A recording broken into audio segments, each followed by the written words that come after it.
sometimes I look back now again, I'm like, God, how did I do that job? Like, I just wasn't like prepared for it.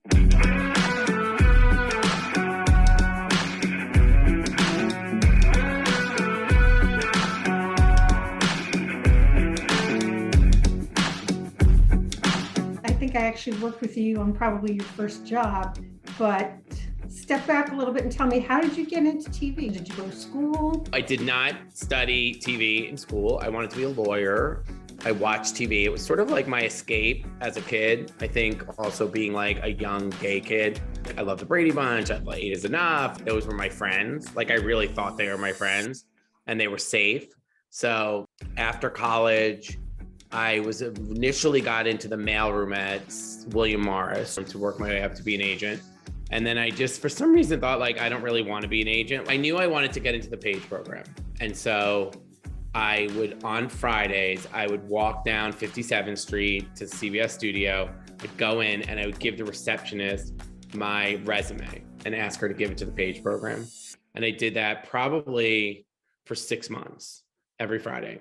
And finally, like 6 months later, someone I knew, after them seeing me do it for 6 months, made a phone call. What made you think that would eventually work? Or what gave you that idea to do that? I knew I had to do something.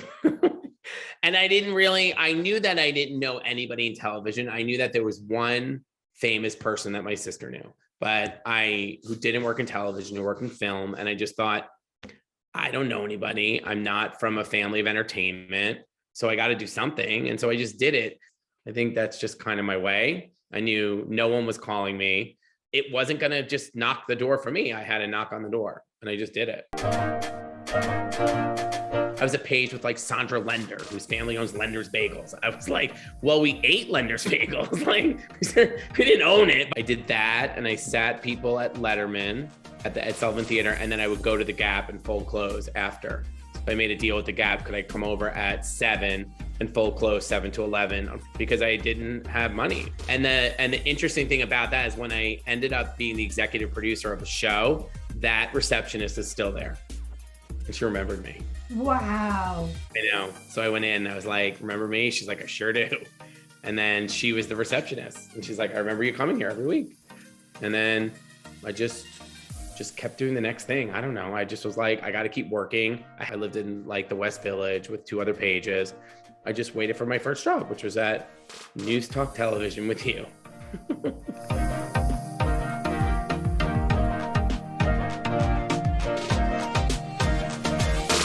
Then I like saw the opening and I got a job as a PA.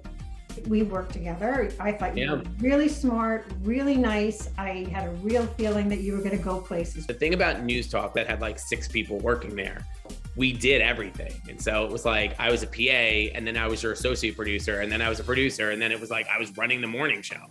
It was like, I was 6 months out of being a CBS page. And so that experience really was the experience that sort of changed, not my trajectory, but I just learned so much. I was in the control room. I was like, we had nothing. I remember we made a deal with the Dunkin' Donuts in Penn Station to get the day-old donuts to put in the green room for the guests because we didn't have any money. I remember that. I do remember that. And so that was what we served people, was like an old donut. But I don't know. It's like, you just had to be like, and so many great people came out of there. I mean, you were there. Jill Van Lokeren was there, who went on to Oprah, who's now for Table Talk. I ended up getting a call from the Montel Williams show. Jill Van Lokeren recommended me, and I went there for 6 months. And I don't even think I went there for 6 months. I think I went there for 3 months, and I couldn't do it. I did a show, Cheating on a Long Distance Lover, and I remember the young woman coming out after the show, and she's like, I trusted you. And she met like her boyfriend's new girlfriend. I think she thought she was getting proposed to. I think that was the issue. And that I remember it sort of became this infamous story there, I think. I went in that night, wrote a note, and left my beeper on the EP's desk. Beeper, that's how old I am. And I said, I can't do this. You had to deceive somebody to say something or do something, and that didn't sit well with you? Because I had a similar experience. Yeah, I mean, I think, you know, I'm a pretty open book, and I was from a family of like, my dad left my mother. I knew life is hard, and I didn't want to do that to people. The intention, obviously, of the show is never specifically to harm someone. It's just to get, to have controversy and make it interesting. Yeah, I didn't want to do that to people. I had gone from working at this cable network and getting on a big show, and I think I was there for maybe 2 shows, and they made me a producer, like after 2 shows. And, maybe like looking back, maybe that was it also. I wasn't really prepared. I feel like part of like some of the stuff I've done in my career is I've gotten put in these spots, not prepared for it, and then trying to work my way through it. And I did get promoted very quickly. And I think also like the show's called Cheating on a Long Distance Lover. Like you're coming to meet somebody that your boyfriend wants you to meet. People know what you're getting on those shows because at that point they've been around for a long time. But I also like when that person said that, I just was like, oh God, like it's not for me. I don't blame the show. Montel was great. The team was great. I didn't want to do that to people. And then I committed myself to never do that. Even with some of the, shows I've sold, cable shows I've won on the air now, I won't do anything that is intrinsically set up to like harm somebody. Yeah. So that was okay. It's a great learning experience. I learned an insane amount. That was like a turning point for me in like my career. I knew I didn't want to do news, and I knew I didn't want to do that kind of talk. And I knew that I wanted to really wanted to do like variety, big. I loved audiences. I love live. And I got lucky and got a job as a researcher on Rosie, the original, which was amazing. Now I'm friendly with Rosie, and she was great. It's great to me. But now when we've done some Zooms where I tell her what was actually going on in the show, like when she would say to do something and I'd be like, okay, here's what happened when we went back to our office. We all yelled about you. We all said you were crazy. And then we made it happen. Sometimes I look back now again, I'm like, God, how did I do that job? Like I just wasn't like prepared for it. When I think of Rosie and how smart and funny and talented, and it was known as a hard place to work. I mean, that's not something that wasn't out there. For me, I don't know if I just didn't know better. I didn't find it that hard. She was really good to me about some personal things when my mom got sick. Rosie is one of the smartest people I've ever met. She's an amazing producer, tough, not mean, tough, but in a good way. Like driven to perfection. She could take anything and make it better. And I went there as a researcher, and then I was an associate producer, and I only did human interest because I was obsessed. And then I became a producer, and I think I won an Emmy at 26. Wow. What do you mean by human interest? Explain what you mean by that. So like anything not celebrity based. So Rosie's Chub Club, this big weight loss program. We did Super Kids, where we found kids and we gave them college scholarships. We did anything topical, someone saved someone from a burning fire, 5-year-old geometry experts, 95-year-old hurdlers, anything that was just not in the celebrity bucket. I grew up near her. And I also was much more of a like regular kid, as she thought, like an Irish kid from Long Island. And so because I grew up in the town next to her, I knew the ice rink, I knew Baskin Robbins, I knew the high school, I knew the thing, knew where she did driver's ed. And so I became like, I clicked into that. And so I was the person that did all that stuff. So I sort of got very connected to her life. And, the amazing thing then was like, there were no integrations the way, people on integration is when like the company pays to be on. That didn't exist. If we had someone from Columbus, Ohio, and they needed a new car, we'd call the dealerships and try and get the local dealership to give away a car. But the power of that show was amazing. And we gave away so much. That was the best part. We gave away houses, cars, money, like life-changing stuff to people. Years ago, I was taking French, and I was walking through NYU, and someone tapped me and said, I know you don't know me, but I'm blank.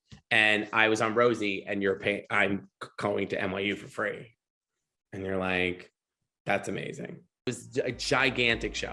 I was also like young and fun, and we go to LA and we go to Florida. There were no budgets, and we had limo. Like it was this crazy, like you go to LA for 7 weeks with all people your age, and you're living at the Sheraton Universal. You can only imagine what goes down. Like lots. And I think, I don't know, maybe I left with, maybe 2 Emmys. You have 6 now? Yeah, 6 Emmys, and then I think 10 nominations. I don't know. I don't keep them out. Where are they? I broke 2. I was cleaning out my closet and I sat back on them and the points broke off. So 2 are downstairs in storage. I did put 2 out. I had an associate producer named Fran Brescia, who went on to be an amazing producer, said if I win, I'm gonna give it to her. So she has that in her house because I felt like that was her Emmy as much as my Emmy. So she has 1, I have 2, and then there are 3 in the basement, 2 are broken. I had like a fundraiser at my house for Christmas and people were like, I don't understand why you have trophies on your shelf.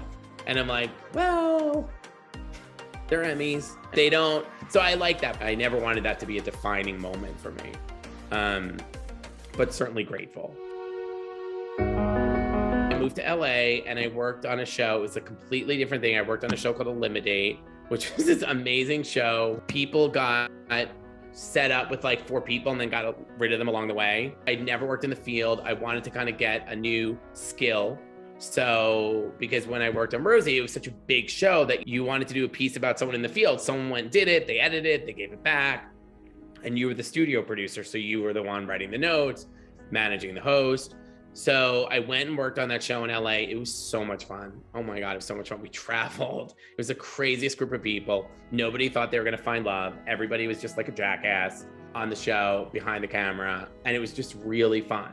Doing that, we were on like a winter break, and I remember Hillary McLaughlin, who was the president of Telepictures and a genius, who now is my business partner, producing partner, calling me. I was at a mall with my sister. It was over Christmas, and she said, we're gonna tape 6 Ellen test shows. Even though the show had been picked up, do you want to come out and do it? And I remember going to LA, I did it. I think it was like 6 weeks or so. And I did it, and then I decided not to move. I was in a relationship and I decided that I wasn't gonna move. I've always sort of regretted that a little bit. Like I always think like what would have happened. But I don't know, everything happens for a reason and it wasn't the right move. I love New York. I like being on the East Coast where people aren't in television. Can we talk a little bit about the shows you've developed? I think that's Yeah, of course. What's the process? Like, tell me about it. I was working on a show as an executive producer. I moved up. I worked on a show called Ally and Jack, Mike and Juliet. I worked as this executive producer, and I or maybe someone else told me I needed to go to rehab. And so I went to rehab.